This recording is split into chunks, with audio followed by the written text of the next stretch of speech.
Kembali lagi di Cerita Cinta Channel. Jangan lupa like, comment, and subscribe ya. Terima kasih. Nyaris tengah malam, Azam dan semua teman-temannya baru kembali ke villa. Bella dan Azura bahkan sudah tidur di mobil. Azam dan Julian sampai harus menggendongnya masuk. Arnold, Ben, antar Julian ke kamar Azura. Setelah itu, pastikan dia keluar. Aku tidak mau dia mengambil kesempatan dalam kesempitan, ucap Azam seraya menatap sini sang sahabat yang kini sedang menggendong Azura, adik kembarnya. Julian mendengus kesal, tidak bisa memberi kecupan selamat malam, pikirnya. Sementara Ben dan Arnold langsung menunjukkan ibu jarinya tanda oke. Azam terkekeh, kemudian memimpin langkah untuk naik ke lantai 2 dan masuk ke dalam kamarnya, membaringkan sang istri di atas ranjang dan mengganti baju Bella dengan yang lebih nyaman. Azam bahkan membasuh wajah istrinya itu, menghilangkan riasan tipis yang menempel di wajah cantik sang istri. Jam 1 dini hari, barulah Azam ikut berbaring dan tidur.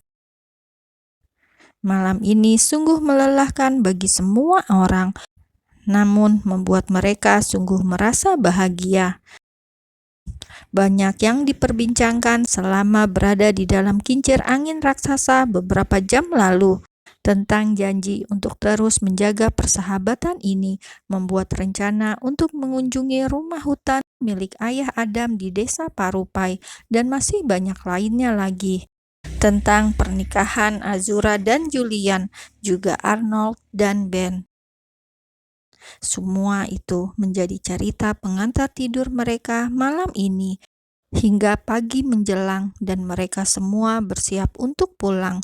Ryu dan Haruka kembali ke Tokyo, sedangkan Azam dan yang lainnya kembali ke Indonesia. Ryu dan Haruka juga mengantar semua teman-temannya sampai di Bandara Internasional Narita. "Jadi kalian akan bulan madu di Afrika?" tanya Arnold pada pengantin baru. Ryu dan Haruka langsung menganggukkan kepalanya dengan antusias. Menghabiskan waktu bersama selama 1 bulan penuh di benua Afrika, mendatangi gurun terbesar di dunia, Gurun Sahara, dan juga sungai terpanjang di dunia, yaitu Sungai Nil. Ryu dan Haruka memang lebih suka berpetualang ketimbang menikmati hidup mewahnya. "Jangan membicarakan bulan madu, aku tidak punya muka di depan Bella," ucap Azam memelas, sementara Bella hanya terkekeh mendengarnya. "Ya, karena itulah sekarang kamu harus lebih berhati-hati. Mulai sekarang hidupmu akan banyak tekanan, sedikit-sedikit takut salah," ledek Arnold, dan semuanya tergelak menertawakan, sedangkan Azam pun menganggukkan kepalanya setuju. Sekarang rasanya jika dia ingin selangkah keluar dari rumah pun harus mendapatkan izin Bella. Mereka tak bisa berbincang lama karena penerbangan ke Indonesia sudah memasuki jamnya. Menempuh penerbangan selama 7 jam 30 menit dari Narita, akhirnya mereka semua sampai di Bandara Internasional Soekarno-Hatta, Indonesia. Mereka semua berpisah di bandara sana. Azam, Bella, dan Azura langsung pulang ke mansion ayah Adam. Di sana pun sudah ada ayah Agra dan mama Sarah yang menunggu. "Kalian gugup?" tanya Azura. Ia duduk di dekat jendela kursi tengah, sementara Bella di tengah, diapit oleh Azam dan Azura.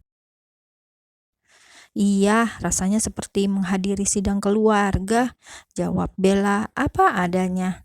Dan Azam hanya terkekeh, lalu mengelus pelan bahu sang istri, mencoba memberi ketenangan. 25 menit perjalanan, akhirnya mereka sampai di mansion. Azam dan Bella turun dengan jantungnya yang berdegup lebih kencang, sementara Azura yang melihatnya hanya mengulum senyum, berjalan beriringan dan mulai masuk ke dalam mansion. Ibu Haura datang lebih dulu menyambut. Ia langsung memeluk Azam dan Bella secara bersamaan. Azura tahu hari ini ia akan jadi anak tiri, tidak dianggap. "Anakku," ucap Haura dengan suaranya yang lirih. Kebahagiaan yang ia rasa sampai tak bisa diucapkan lagi dengan kata-kata. Bersatunya Azam dan Bella seolah menyatukan kembali keutuhan keluarga Malik. Tak lama setelah Haura datang, yang lainnya pun menyusul. Ayah Adam, Papa Agra, dan Mama Sarah, juga Acil Aida dan Amang Yuda. Para wanita tak kuasa menahan haru. Mereka kompak meneteskan air mata dan memeluk Azam dan Bella erat. Di ruang tengah keluarga Malik itu, mereka duduk bersama dan mensyukuri ini semua. Tak ada lagi beban di hati semua orang. Bahkan kini mereka bisa mengikhlaskan kepergian Nenek Zahra tanpa ada rasa malu pada mendiang.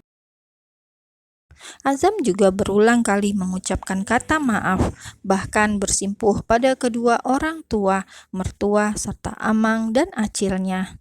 Bella pun melakukan hal yang sama, sadar selama ini ia pun masih terlalu kekanak-kanakan untuk menghadapi ini semua.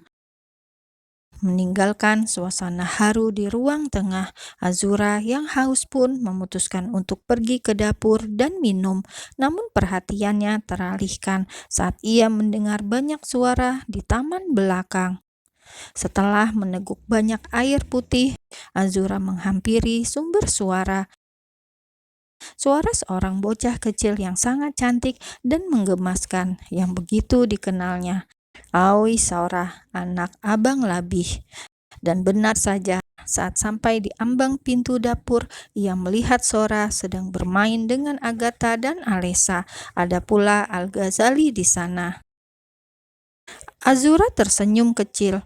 Abang Labih pasti menitipkan Sora di sini. Itu artinya malam ini Abang Labih mengajar kuliah malam. "Acil Yula!" teriak Sora saat melihat keberadaan Azura di ambang pintu. Gadis kecil ini lantas berlari menghampiri Azura dengan merentangkan kedua tangannya lebar-lebar seolah ingin terbang. Sementara Azura langsung merunduk dan menyambut, setelahnya menggendong Sora dan menghampiri adik-adiknya. "Wah, Acil disambut sama Sora, senengnya," ucap Azura. Ia pun menciumi pipi gembul anak usia 3 tahun ini. "Abang Labih di mana?" "Ada kuliah malam," jawab Ali. "Mbak istirahat dulu lah, biar kami yang jaga Sora," timpal Ali lagi. Ia tahu sang kakak baru saja pulang dari Jepang. "Tapi kan saya maunya sama Acil Yula," Sora yang menjawab, membuat semua orang jadi gemas, apalagi masih belum bisa mengucapkan huruf R. "Di depan ada Abang Azam dan Mbak Bella. Kalian temui mereka dulu, biar Sora sama Mbak yang jaga," jawab Azura, dan adik-adiknya pun menganggukkan kepalanya patuh. Agatha, Alessa, dan Ali lantas pergi dari sana, meninggalkan Azura yang kini duduk di kursi taman dan memangku Sora. "Kapan Sora datang ke sini?" "Tadi siang, ayah bulu-bulu antar Soya ke sini," jawab anak kecil ini, bicaranya ngebut sekali. "Kenapa buru-buru?"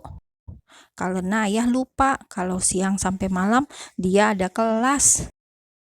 Mendengar itu, Azura tersenyum kecil, lalu memeluk tubuh gembul ini dengan pelukan yang sangat erat, bahkan berulang kali menciumi pucuk kepala Sora dengan sayang.